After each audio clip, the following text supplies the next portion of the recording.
4 énigmes pour tester les capacités de ton cerveau. Es-tu de ces personnes qui aiment les énigmes compliquées? Alors c'est ton jour de chance. Dans cette vidéo, tu trouveras 4 énigmes qui vont t'aider à impressionner tout le monde avec le pouvoir de ta logique.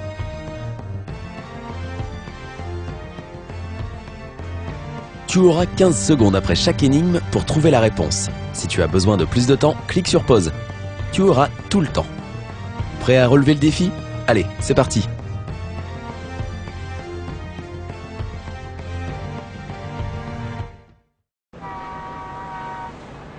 La fin du monde.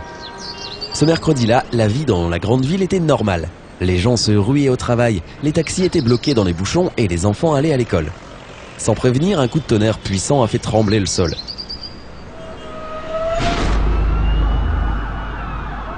Les gens choqués ont vu l'eau monter soudainement du métro. Les départs de feu et les tremblements de terre ont poussé les gens à chercher un abri. L'électricité s'est arrêtée d'un coup, laissant un vent de panique et de désespoir. C'est ainsi que la fin du monde a commencé. Eric était terrifié et coincé. Certaines portes étaient fermées et le danger rôdait partout. Le jeune homme disposait d'une minute seulement pour choisir entre 4 portes. S'il choisissait la bonne, il avait une chance d'atteindre l'abri et de survivre. Mais un éboulement de gravats avait eu lieu derrière la première porte, ce qui l'a bloqué. La seconde porte débouchait sur un feu ravageur. Derrière la troisième porte se trouvaient des scies électriques et la quatrième porte cachait une inondation. Quelle porte Eric a-t-il choisi pour rester en vie? Tu aimes les scénarios catastrophiques? Alors tu devrais savoir comment les personnages principaux survivent. Tu as seulement 15 secondes pour aider Eric.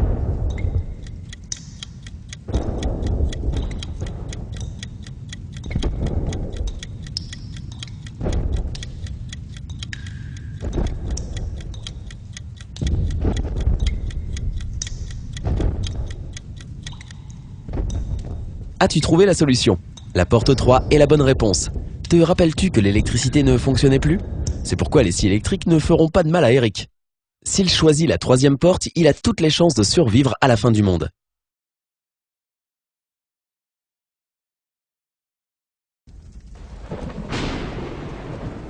Un meurtre le vendredi soir. Marc, le propriétaire d'une grande maison et d'un commerce florissant, a été retrouvé mort vendredi soir. Soirée mémorable à cause de la pluie battante. La police a déclaré qu'il s'agissait d'un meurtre. Malgré sa fortune et le respect qu'il inspirait, Marc n'était pas aimable ni poli. Il maltraitait souvent les gens, si bien que certains ont souhaité sa mort. Lors de ce vendredi tragique, seulement 3 personnes étaient dans la maison. Un cuisinier, un jardinier et un majordome. Inutile de dire qu'ils étaient les premiers suspects. Lorsque la police a questionné ces gens-là, elle a entendu les histoires suivantes. Au moment où l'homme d'affaires a été tué, le cuisinier était dans la cuisine et préparait les pâtes et la salade préférée de Marc. Le jardinier était à l'extérieur et arrosait les plantes dans le grand jardin. Quant au majordome, il a affirmé qu'il mettait la table pour le dîner.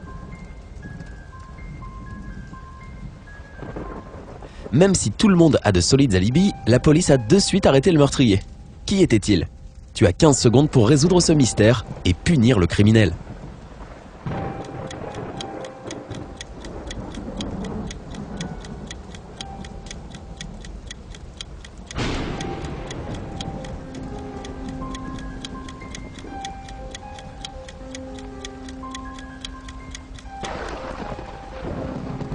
Si tu te demandais pourquoi le jardinier arrosait les plantes alors qu'il pleuvait, tu as vu juste.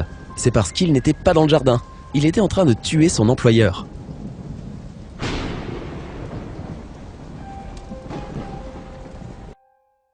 Le mystère du clown meurtrier. Un clown ne travaillait que quelques heures par jour, mais un collègue a demandé au clown de le remplacer. Celui-ci était aimable et serviable, donc il a aidé son collègue. Ce qui fut une mauvaise décision car le clown a dû supporter 50 enfants particulièrement en forme. Lorsque le clown est revenu chez lui tard le soir, il eut à peine assez de force pour éteindre toutes les lumières et tomber de sommeil. Il ne s'est pas réveillé durant la nuit et il n'a pas fait de crise de somnambulisme. Néanmoins, quand il s'est réveillé, le lendemain, il a découvert qu'il avait tué 666 personnes. Il était terrifié. Comment a-t-il tué tous ces gens? Eh bien, on dirait que ces films avec les clowns meurtriers ne sont pas que des fictions. Mais saurais-tu dire comment quelqu'un peut commettre un tel crime sans se réveiller? 15 secondes pour faire ta conclusion.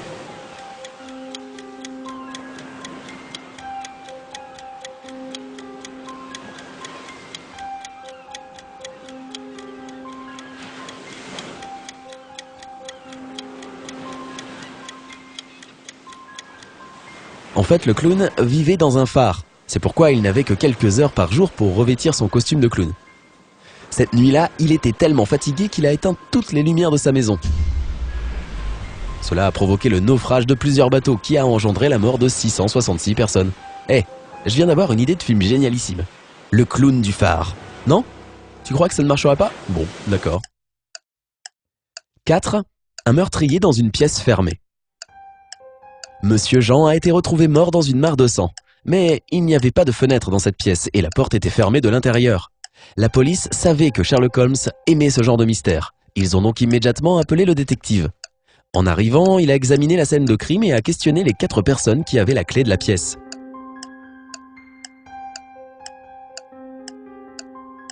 Sophie, la bonne, a dit qu'elle était arrivée à 7 h du matin pour réveiller Monsieur Jean comme d'habitude. En le voyant mort, elle a commencé à hurler.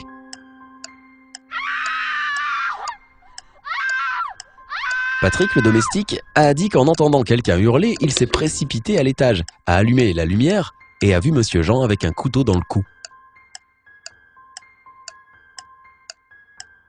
Anna, la gouvernante, a expliqué qu'elle a couru vers la chambre avec Patrick. Lorsque ce dernier a allumé la lumière, elle a tout de suite remarqué que la pièce était pleine de sang. Quant à Jack, le cuisinier, il a dit qu'il était en train de préparer le petit déjeuner à ce moment-là et qu'il n'avait rien vu. Sherlock a de suite compris qui était le criminel. Tu as 15 secondes pour découvrir ce qu'il s'est passé.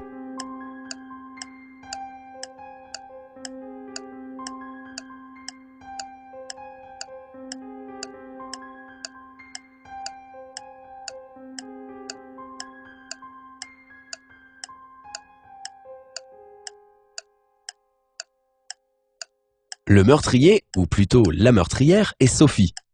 Patrick et Anna ont dit que la pièce était noire, c'est pourquoi Patrick a dû allumer la lumière. Sophie savait déjà que l'homme était mort, c'est pourquoi elle n'a pas eu besoin d'allumer la lumière.